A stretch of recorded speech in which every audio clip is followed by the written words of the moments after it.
Now you've got a reasonably sort of complex stock system here with a few sheep and some and cattle and deer. Where are you at the moment? What's your stock policy? Well, it's all about getting a balance and getting land type in my stock and sort of play into the strengths of each sector of the farm. So the sheep are on a lease block, so and that suits that block where they are. So then you come back to the deer and the bulls. We've got the bulls on that high producing stuff because they're high octane and they can produce the kilos of meat. Then the deer are for example, with some of the tougher country on this block, the lactating hind does a very good job producing a weaner, get the weaner weaned back into calf, and that's good. And then on the drier hard, and you know, we can get a bit summer dry on parts of it, and that's where the velvet stags play a great role. We can grow good velvet early, get it cut, and then you know when the grass production drops off, well, the deer, that stag doesn't need that same feed requirement. I think you mentioned before the balance is probably not quite right yet with the velvet and the breeding and finishing. Well, you know, I really have a passion for deer. The antler business is a drug, and once you are hooked on it, it takes a bit of shaking.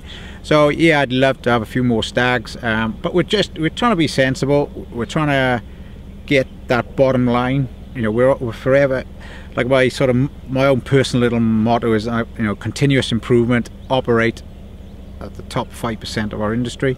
So whether that's in beef, sheep or deer, and then the combination of the farm. So, but that's where we want to position ourselves. We've got an elk business within the deer business, and at the moment that would be dragging us back a fraction. If I was really honest, it's a real passion of mine to get that elk breed right. Commercially, you know, good solid stags, good mature, good fertility, temperament, and getting that good calving percentage like what we're getting in the reds, but on a commercial basis too, not just a few animals, a decent number.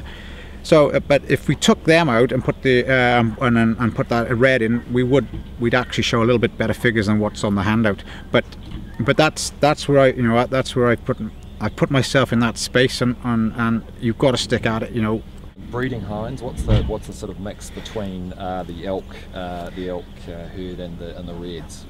Well, roughly 1,000–1,200 red hinds, a couple of hundred, well, slightly under that, the reds actually, but 200 or 300 elks, 700 or 800 velvet stags. So that's sort of where we're at. You haven't been here a long time though, but you're quite pleased with the way you've been able to develop the the terminal size so far. We're just starting to really enjoy it, but what's made that a little bit easier, we've had a great grass season since Christmas. Yes. And our commodity prices have all lined up. Yep. For the first time in 10 years. So that's, I think you mentioned before that you are using some of the capital stock from the deer herd to fund improvements on the places. Yeah, well, you know, I suppose a part of me is a bit of a trader anyway, if I went way back to my sort of the life in the UK. But so yeah, we've bred up some pretty tidy hinds, and the last 2 or 3 winters we've sold up to 500 hinds in calf. But it's funded expansion, whether it's fencing, regrassing, new deer yards, you know, whatever. You know, you just got to be mindful of some of the where we're at with debt. Just keeping the balance. Yeah, right. Getting that balance. Well, you know, that's going right. So this balance thing keeps coming up all the time. You're trying to get a pretty good proportion away in that sweet spot. Yeah. Around September, October. Yeah. And how many are you getting away before Christmas? Oh, be 50%. Yes. If I was, yeah, 40–50%. Again, that will only improve because when we've been playing a bit of emphasis on this antler and velvet genetics, so you tend to have a smaller animal when you've got decent head. So we're just trying to breed that out quietly by using an eastern type red over those hinds to get a little bit more frame. Are you very far now on the deer enterprise from where you'd like to end up?